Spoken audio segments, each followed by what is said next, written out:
I love following different women across the globe. Winnie Bangsy is from Cameroon. She said, my mom has been celibate for 15 years now. Men ask her out all the time, and I'm trying to get her back in the game, but she won't budge. She says she doesn't feel like cooking or cleaning for anyone. She continues with, for further context, my mom is 65 and lives in Cameroon.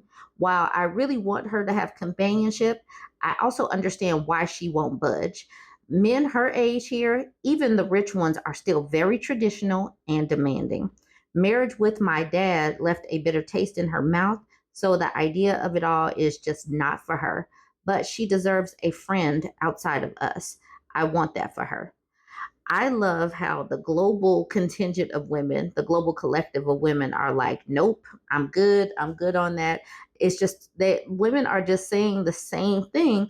That's the reason why it is so important to get outside of your bubble and see what women across the globe are saying. You'll see that they are not, they're not saying anything too different. They might have an accent or a slightly different flavor or whatever, but women are pretty much saying the same thing, especially women that live under a strict patriarchal or traditional type of culture. Chance says, my mom too. Sis says, get somebody else to do it. She sees how the men her age chase us, 20 years younger, and is absolutely turned off. To that, Winnie says, my mom reads too damn much. Since she knows men her age chase younger girls, she uses STDs as an additional excuse as to why she can't touch a man. To that, I say, I don't believe that it's an excuse. I think that that is a valid concern because these men are quite reckless with their peen. Michelle says, congrats to your mom. That piece is better than any piece that can be used. Not all that is gone is missed. Faith says, that's wisdom there. I could only imagine the tea she could share. Um, Dudley says, sound like mine too. Mine is going on 30 years. Good for her. Stacy says, I've been single 14 years because I'm not taking care of no one. These kids were enough. If I marry you, you have to move next door. Winnie says, she married my dad and that ish traumatized her so much she never did it again. Stacy says, I'm kind of there. My marriage traumatized me. That's the thing about marriage these days. I mean, not even saying marriage these days. Women have options and they don't want to go back to that because for too long men could do whatever they wanted to women and women had to stay. Now women have choices and they are staying away. Hey, that rhyme. Trill says a friend stays in Norfolk and had a married couple who had houses across the street from each other. One just sold. The wife died recently, but they would walk across the street, eat, and hang out. I think relationships thrive with space, true personal space. And Stacy said, my parents don't stay in the same room for that reason. Eugenie says, me and my friend were just saying that our next relationship could be a duplex with a common inside door with locks on both sides. And Stacy was like, I love you, but from over there. These men got to know and understand that some women are just opting out of being a bangmaid.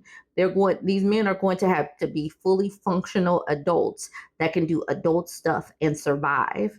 And that's what it's looking like more and more women are saying. And this will be the last set of comments. Shanita says, listen, I am mama. Mama is me. I've gotten too used to my peace. I don't want to take care of another soul. Karen says, hey, I get it. I wouldn't want to get back out there either if that's what I had to look forward to. And Natalie says, I do not blame her, to be honest.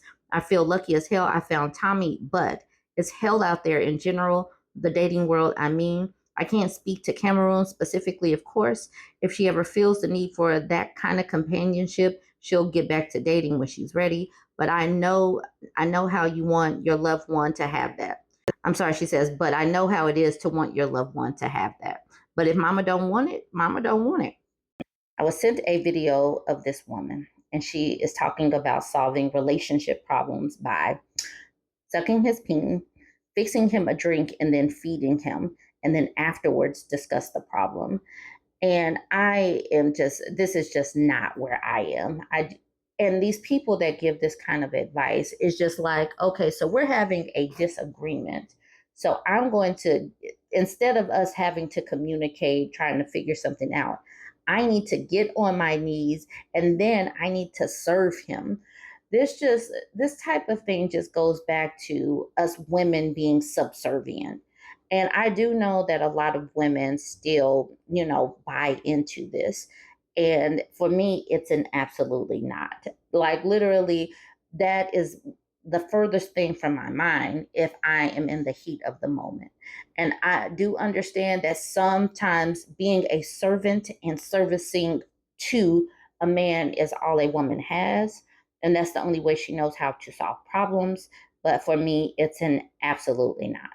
Over here on this side, it says, Queen, if you make sure he's okay before you tell him what the issue is, he is way more likely to solve it for you. Still, for me, that's an absolutely not. If the only way that we can solve a problem is if I'm doing the gawk gawk 2000 and then having to be subservient and serve him, then we have deeper issues that are going to be solved in that particular time and space. Instagram is a whole nother beast for me. It's a lot of protect her and Pickme over there.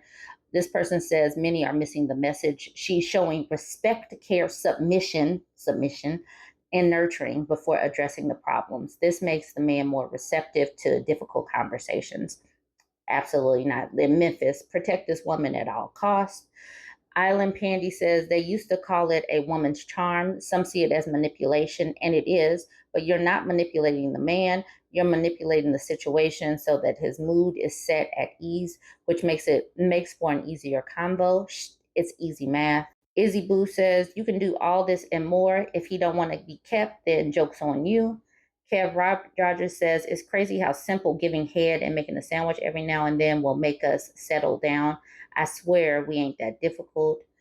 I am Brianna Michelle says everyone has solution and still ain't in a healthy relationship. Yeah, that's true. In Tune with Tomb says there's a lot of truth in there. If he declines the head, it's a bigger problem. D'Antonio says she doesn't have much to offer because if I'm truly pissed off, sex is the last thing I want. China Dior says that's not actually solving a problem. That's pacifying and avoiding behavior. Miss Funky Deneva says she's basically saying disarm him. The Militant says every problem can't be solved with sex. I'm not telling her not to do it. However, yeah, so that's where I am. I do want you guys to weigh in. Instagram comment section can be, like I said, a different kind of beast. And I've slightly talked about this before, but I'm going to talk about it again.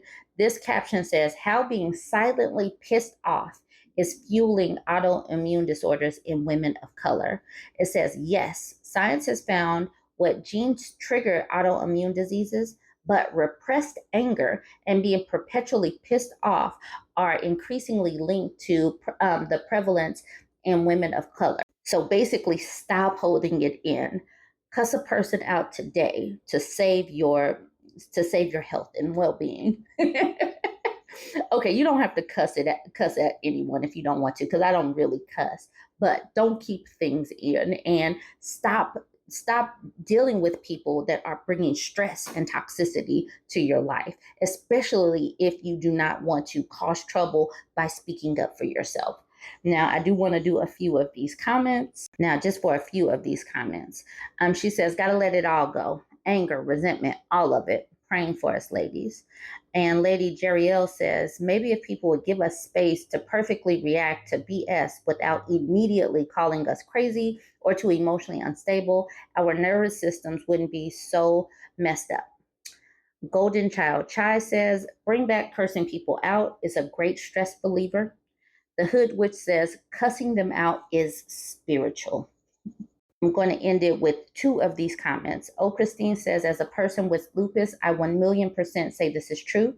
The diagnosis and all of my subsequent flares coincide with the most stressful, traumatic, toxic times in my life. And then Sarah towards the bottom says, the body keeps the score. For most of us, silence was our first language. And we get that from so many people that have worked to suppress our emotions, our words, our opinions. We got that sometimes from family and then relationships. Jump in the comments. Let me know what you think of all of these. Don't forget to like, comment, and share.